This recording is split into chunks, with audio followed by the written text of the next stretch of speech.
आज हे जे शाहूपुरी जय भवानी शाहूपुरी तालीम कोल्हापूरचं जे बांधकाम दिसते हे सर्व बांधकाम हे सर्व दादांची कृपा आहे.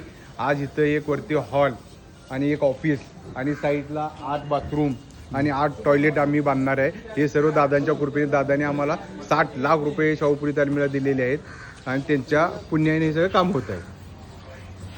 आज महाराष्ट्राचे उपमुख्यमंत्री अजितदादा पवार आपल्यात नाही आहेत आणि कुस्ती क्षेत्रामध्ये एक शोककळा आहे.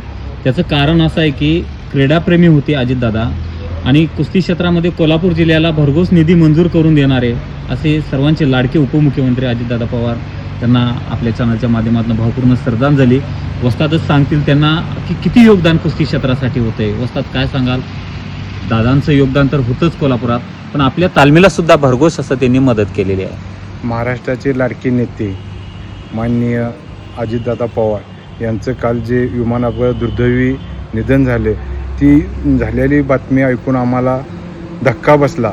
कारण की अजितदादा यांचे आता गेल्या 2-3 वर्षामध्ये माझे त्यांचे जवळचे संबंध आले होते. कारण की कोल्हापूर जिल्ह्यासाठी त्यांनी आजपर्यंतच्या इतिहासात कधीही बी झालं नाही आणि इथून पुढे होणार नाही. 12 कोटी रुपये कुस्ती विकासासाठी दादांनी दिले होते. ते 12 कोटी तुम्हाला जर सांगायचं झालं, गंगावेश तालमीला 2.25 कोटी रुपये दिले.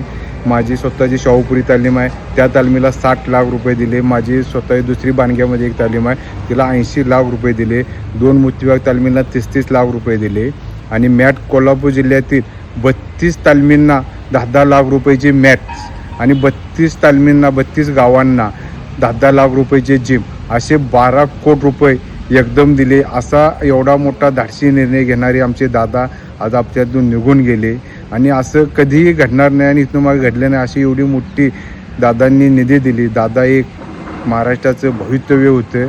खूप मोठी हानी त्यांच्या जाण्यानं झाली आहे.